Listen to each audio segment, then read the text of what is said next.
No programa de hoje vamos falar sobre o trabalho e os projetos culturais do Parque Ambiental Encantos do Sul. O Cidadania está no ar.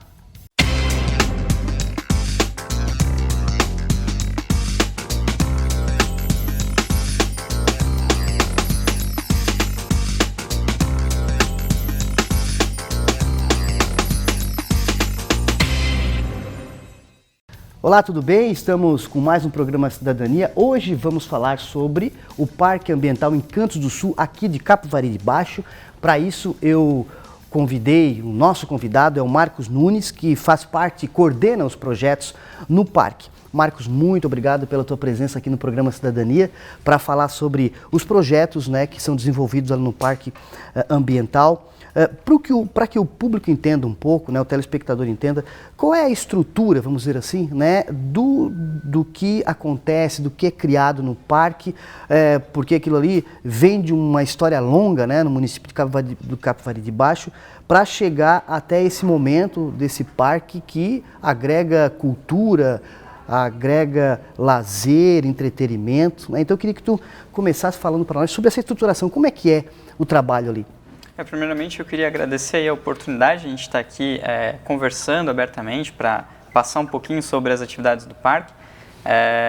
Então, o parque hoje ele é mantido, ele é administrado pela Associação Jorge Lacerda, que é uma associação composta por entidades aqui da região da Murel. Uhum. Então a gente tem a própria ENDE, a Unisul, a FUCAP, a ASIS e a Murel, que são entidades que juntas controlam as atividades do parque, né? Então eles formam um colegiado, uma diretoria que administra e faz toda a visão, todo o planejamento do parque para os próximos anos, né? O parque ele surgiu dentro de um projeto maior da ENDE, Brasil Energia, que à época até então era Tractebel Energia, com a criação dos centros de cultura, né? Então, os centros de cultura da ENDE, basicamente a gente tem além daquele parque, mais 9 pelo país. E a gente está com 2 novos irmãos, que a gente chama, né? No mesmo formato? No mesmo formato, Cada um tem a sua particularidade, Claro, né? Então, a gente tem, em Quedas do Iguaçu, por exemplo, se não me falha a memória, ele é mais voltado para a área de biblioteca. Então, cada estado vai ter a sua necessidade de acordo com a adesão do próprio município. E a gente vai para 11 agora, né? A gente teve a aprovação de 2 novos centros, via LIC, né? A Lei de Incentivo à Cultura, para construir esses nossos outros irmãos, né? Dar vida a esses nossos outros irmãos. Então, para entender assim, basicamente a estrutura do parque, ele tem esse conceito um pouquinho maior, né? Que na verdade já vem de um projeto pensado, que é a Rede dos Centros, né? Que todos eles desenvolvem essas atividades como o parque desenvolve, abertos à comunidade, ofertando gratuitamente oficinas, atividades culturais, e de todas as áreas, né? Ok. Marcos, tu falou ali que tem em várias regiões, em outras regiões do país, né? Para montar um projeto desse, existem questões, requisitos, vamos dizer assim, que vão de encontro com a necessidade local, com a realidade local. Como é que é feito essa pesquisa para, o Parque Ambiental Encantos do Sul tem que ser nesse formato, com essas características, né? Trazendo esse público. Como é que vocês fazem a estratégia disso?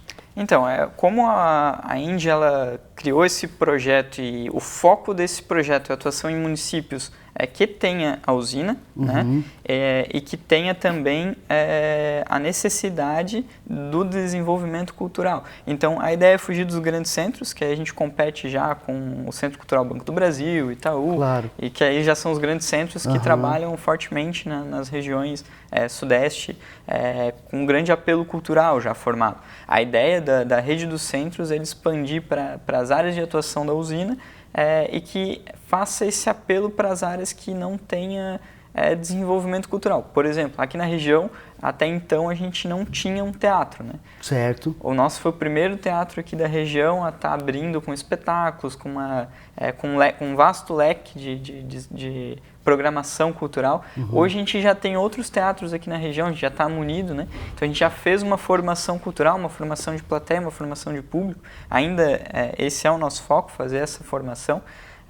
Então atingindo essas necessidades que o centro exige, né? Existe, desculpa. Legal. foi fundado, né, ela foi inaugurada em outubro de 2013, mas os projetos culturais começaram em 2014. Mas na sua fundação, vamos dizer assim, já tinha esse pensamento de criar essa estrutura? Sim, sim. Até pela rede dos centros, né? Ele já nasceu com o intuito de ter o atendimento comunitário. Uhum. Como a obra ficou pronta, né? Não interna, mas externa. Certo. Aí, à época, eu não vou saber exatamente qual foi a visão da própria empresa, mas eles optaram por abrir para a comunidade já ter essa adesão da área externa, né?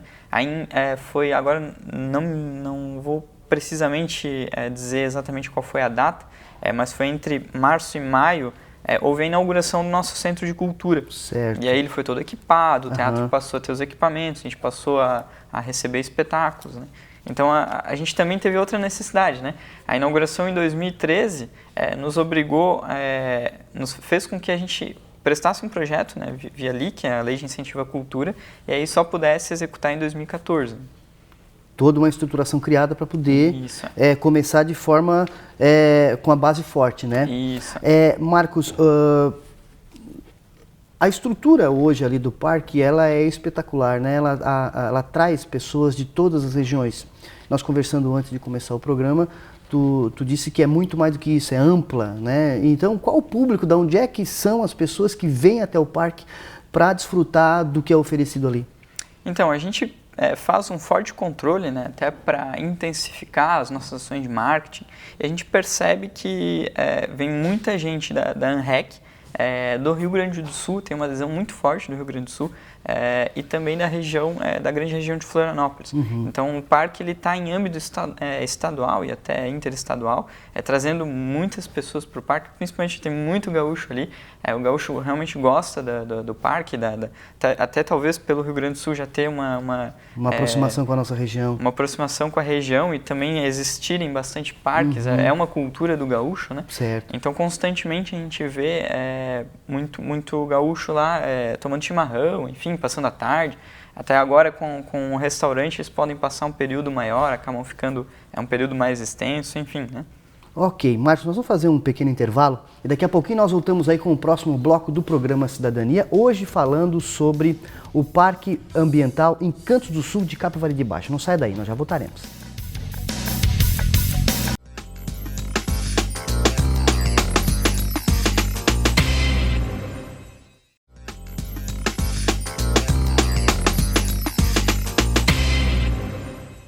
Estamos de volta com o programa Cidadania, hoje falando sobre o Parque Ambiental Encantos do Sul.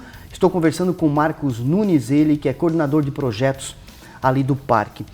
Marcos, a estrutura ali do local ela é bem ampla, né? O que existe ali, né, no parque, o que se oferece para as pessoas que chegam até ali? Então, a estrutura é gigantesca, né? Na verdade, a gente tem 45 hectares de área total, 35 de área só reflorestada, então são 10 hectares aí de área construída, né? Então realmente o espaço ele é bem vasto, tem diversas ações, tem diversas atrações, né? Eu não vou conseguir falar todas, né? Mas a gente tem algumas ações ali que são bem bacanas, que aí vale citar. A gente tem a gente tem um trenzinho para atender o final de semana, a gente tem um restaurante, a gente tem um teatro, um amplo espaço para atividades diversas, aí, casamento, festa, bailes, enfim. A gente tem também um sambaqui, curiosamente é o único sambaqui musealizado em um parque no Brasil. A gente tem ele dentro do nosso espaço também. A gente desenvolveu um projeto específico junto desse... Os sambaquis que são bem característicos aqui da região, né? Aqui da região, exatamente. Esse projeto, inclusive, desenvolvido em parceria com o Grupep aqui da própria Unisul. A gente tem também uma alimentação de energia solar, né? Criada dentro do próprio parque, que alimenta o próprio parque, né? A gente tem a tendência aí dos próximos anos, a gente está atingindo cerca de 70% da nossa própria produção de energia sendo criada dentro do parque. Então o parque ele tem essa ideia sustentável, ele parte desse princípio, né, de poder ele mesmo se gerir, se autossustentar com as suas ações, com as suas enfim, com seus meios que tiver. A gente tem uma ampla área ali para piquenique, para caminhada. O forte dele também, as atrações, os eventos, a concha acústica. A gente teve grandes eventos ali recentes, até de fora, né? Recente a gente teve o Kevinho, Maiara e Maraísa no passado. Enfim, o espaço ele tem diversas oportunidades, diversas opções. O parque também está aberto, né? Para investidores, para quem tiver interesse em desenvolver negócios ali dentro do parque. O parque ele é bem aberto para esse tipo de atividade também. Ok, em termos de público, né? A estrutura do parque, como é que funciona o atendimento, os horários, né? E já emendando nessa pergunta, a estimativa de público assim que vocês têm ali durante o atendimento de vocês? O parque ele funciona das 6 às 8 da noite, em horário de verão vai até às 9, esse ano não. Isso para a área externa, né? Então a gente tem caminhadas, atividades todas que são focadas na área externa. Para as atividades de atendimento e administrativo, a gente funciona de segunda a sexta em horário comercial, né? Ok. Em questão de público, a gente tem uma média bem considerável, né? É claro que ele oscila no decorrer do ano, então tem épocas, períodos que é um pico um pouco maior, tem períodos que são menor, né? Mas a média, a faixa mensal é o atendimento cerca de 8 a 10 mil pessoas por final de semana. Muita gente, né? É bastante gente, assim. É claro, lá dentro, em 45 hectares, a gente não consegue observar que tem tanta gente. Claro. Mas agora, como a gente faz controle pelo acesso do estacionamento, a gente sabe exatamente quantificar e saber as pessoas que estiveram ali, né? E é um ambiente que, pelo que se percebe, agrega todos os tipos de pessoas, né? Famílias, jovens, enfim, idosos. É um local que está preparado para receber todas as pessoas, né? O parque, por si só, o final de semana, ele traz já diversas tribos, né?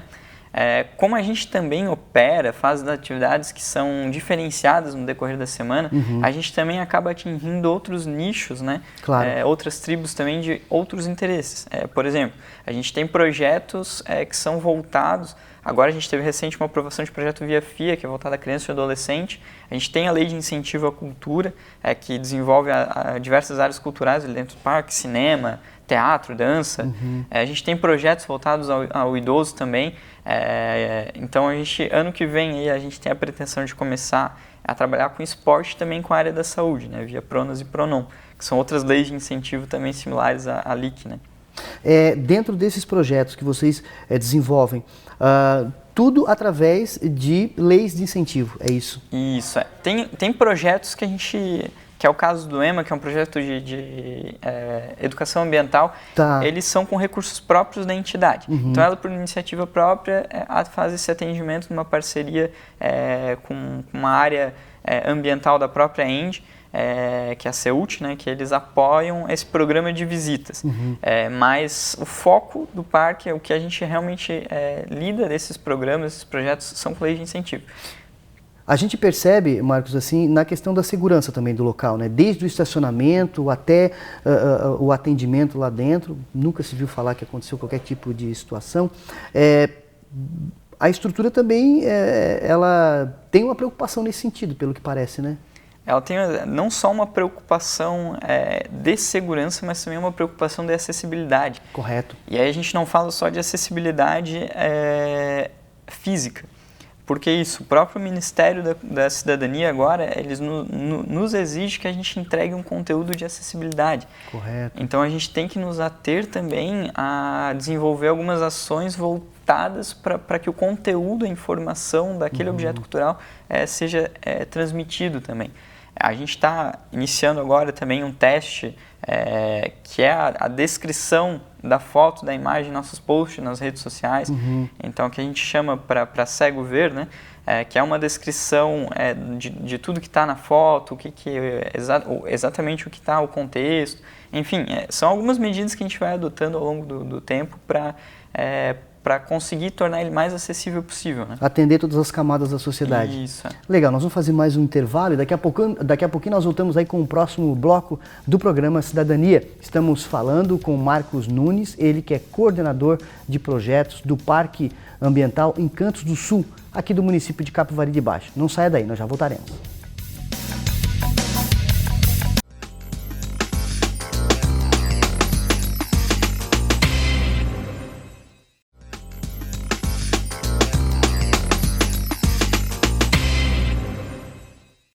Estamos de volta com o programa Cidadania. Estou conversando com o Marcos Nunes, ele que é coordenador de projetos do Parque Ambiental Encantos do Sul de Capivari de Baixo. Marcos, já iniciou as inscrições para as oficinas, né, as matrículas. O que acontece nessas oficinas? Quem é que pode participar das oficinas? Nosso foco, como nosso projeto agora ele é via lei de incentivo, via FIA, né, que é voltado à criança e adolescente, são crianças e adolescentes entre 7 e 17 anos. O nosso foco, tá?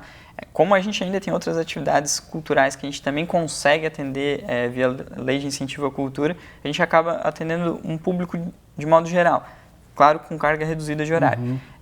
Então lá a gente hoje desenvolve atividades como teatro, dança, música. Aí música a gente divide em 2 eixos, né, que é o violão popular, que é o bem conhecido aqui na região, tem bastante adesão, e a gente tem também música erudita. Então aí a gente tem uma própria orquestra que a gente tem lá dentro, que aprende instrumentos diversos, onde o aluno se desenvolver mais, ele atua dentro dessa área. E a gente tem uma orquestra aí, a última apresentação deles tinha cerca aí de 20, 25 pessoas, então tem um grupo se formando e a gente vai ter um detalhe aí para o próximo ano que é a formação técnico em música. Nossa, que legal. Então, um período de 5 semestres, né, o aluno ele vai conseguir se graduar, ele vai conseguir a formação, um diploma técnico em música. Então, ele vai passar por um método avaliativo, audições. A gente conseguiu dar esse upgrade, né, nessa atividade, voltar dessa oficina com instrumentos diversos para que a gente... Uma formação na questão profissional, na técnica, né? Isso. Aqui na região me parece que não existe, né? Assim, nessa questão de graduação, música, Florianópolis me parece que tem, né? Eu acho que tem mais para a área... Cursos rápidos, nesse sentido, né? Se eu não me engano tem algumas faculdades, né? Mas aí falando de ensino técnico, certo, aí eu creio que não, que não tenha que não na região ainda. E daí, qual a idade, né? Existe uma idade mínima para participar? Como é que é isso? Então, não, na verdade. Como ele é um técnico, ele pode estar atrelado a... Certo. Ele não vai ter o diploma credenciado ainda, né? Aí só depois, com a idade avançada, que ele vai conseguir a formação como deve ser junto Mas com o as oficinas têm uma idade? As oficinas têm, é de 7 a 17, né? Esse é o nosso foco de atendimento, né? De 7 a 17 anos. Aí como é que as pessoas fazem para participar, né? Uma inscrição via internet, tem que ir no parque, como é que é isso? Hoje a gente pede que o pai ou o responsável vá lá para a gente conversar, passar um pouquinho sobre a estrutura, o que é o parque. Então a gente exige essa presença física para inscrição, né? Todas as atividades são gratuitas, né? Então o parque ele não tem por interesse, nunca vai ter, cobrar essas atividades. Então inclusive a gente está falando de um curso técnico gratuito, né? E as atividades, elas são... O pai que tiver interesse, ele pode sim entrar em contato com a gente via WhatsApp, que é o próprio telefone do parque, dentro das nossas redes sociais também, nosso site, e ali ele consegue essas informações para fazer o credenciamento, cadastro, um pré-cadastro também, e já adiantar a matrícula, né? Ok. Nós estamos conversando com o Marcos Nunes, ele que é coordenador de projetos do Parque Encantos do Sul de Capivari de Baixo. Marcos, estamos chegando no fim de ano, as estruturas aí se preparam, né, para as atividades de encerramento de ano e com certeza o parque não é diferente, né? Como é que vocês estão se preparando para esse fim de ano que está chegando? A gente está com a equipe lá toda voltada agora com os olhares aí para a reta final, né? Aí a gente fala de formação dos nossos alunos desse ano, a gente fala também do encerramento das atividades e eles estão aí uma força-tarefa para dia 15 agora de novembro, feriado inclusive. O parque já está com a estrutura pronta para fazer, para ligar as luzes, né, dos enfeites, da decoração de Natal do parque. E aí a gente vai ter uma programação maior no dia 15 de dezembro, né? E aí é uma programação que ela vai constar dentro dessa programação o nosso encerramento já de ano, o encerramento das oficinas, o encerramento das atividades e uma programação natalina aí com a chegada do Papai Noel, com algumas atrações que a gente ainda está batendo martelo, mas a gente já tem a data definida. A gente vai ter sim os nossos alunos participando, não só as oficinas culturais, como o Guarda Ambiental também, que é um outro projeto que a gente tem lá dentro também, voltado à formação ambiental. Então a gente vai ter algumas novidades aí, uma árvore ecológica, como a gente fez a fogueira ecológica esse ano na festa junina, enfim, atividades do gênero. Durante o ano, a questão já foi comentada no bloco passado, a questão de horário continua o mesmo, né? Isso, o parque, como esse ano a gente não teve o horário de verão, a gente manteve o horário de abertura entre as 6 e as 8 horas da noite. Ok, 2020, né? Chegamos no fim de ano, mas também tem a questão da preparação, planejamento para 2020. Existe discussão de novidades para o parque em 2020? Tem bastante novidade. A gente está na reta final agora do novo plano, né? Os projetos via lei de incentivo, eles funcionam anualmente, né? Ou bianualmente. O próximo plano bienal, ele já está em aprovação no Ministério. A gente vai ter algumas novidades que deram certo esse ano, um upgrade aí na área de cinema, na área externa, como a gente já realizou ele antes, um cinema ao ar livre. A gente vai atuar na área do esporte ano que vem, a gente vai entrar com essa lei de incentivo também, além de também estar trabalhando paralelo com a saúde, aí, com outras leis de incentivo que também atuem nessa área, né? Além desse upgrade nas oficinas, que a gente, por estar migrando de lei de incentivo, a gente está dando um foco maior. Então a gente está falando de acesso biométrico, apostila, diversas ações ali que vão credenciar e qualificar tecnicamente melhor essas aulas, né? Ok. O público que quiser conhecer um pouco mais do parque, claro, primeiro tem que ir lá visitar, mas também vocês têm toda uma estrutura, uma plataforma, né, nas redes sociais para poder também, principalmente quem não é da região, né, quer vir até a região, conhecer um ambiente legal, pode acessar as redes sociais também para conhecer um pouco do trabalho de vocês, né? Isso, a gente tem toda a programação, né? Tudo que o parque tem feito está lá nas redes sociais, está no nosso site também. O nosso site ele atua, ele é bem ativo, né? Tem diversas matérias explicando melhor sobre as atividades, o que acontece lá dentro. Então o nosso site é o parqueencantosdosul.com.br, né? E também nas redes sociais é o Parque Ambiental Encantos do Sul. Tem um selinho lá de verificado, oficial, então dá de encontrar a gente nas redes sociais e acompanhar. Aí hoje a tecnologia, os stories nos ajudam a ver em tempo real o que está acontecendo, as atividades que estão ocorrendo lá diariamente, enfim. Ok, eu conversei com o Marcos Nunes, ele que é coordenador de projetos do Parque Ambiental Encantos do Sul. Marcos, muito obrigado pela participação aqui no programa Cidadania. Sucesso nesse fim de ano aí lá no parque, né? E mais uma vez agradeço aqui a participação. Eu queria agradecer o espaço e a oportunidade novamente, até em nome da Associação Jorge Lacerda, do Parque Ambiental Encantos do Sul, de poder estar aqui conversando com vocês, de poder explicar um pouquinho melhor sobre o parque. E queria aí reforçar o convite aí para vocês, para estarem lá no final de ano, também no dia 15. E para quem não conhece aqui ainda da região, poder ir visitar o parque, ver como é que ele presencialmente, passar uma tarde lá, ver as nossas atividades, enfim. Não vai se arrepender, né? Não vai se arrepender. Ok, muito obrigado mais uma vez, Marcos. E assim nós encerramos mais um programa Cidadania. Obrigado pela sua companhia, sua audiência. Um forte abraço e até a próxima oportunidade.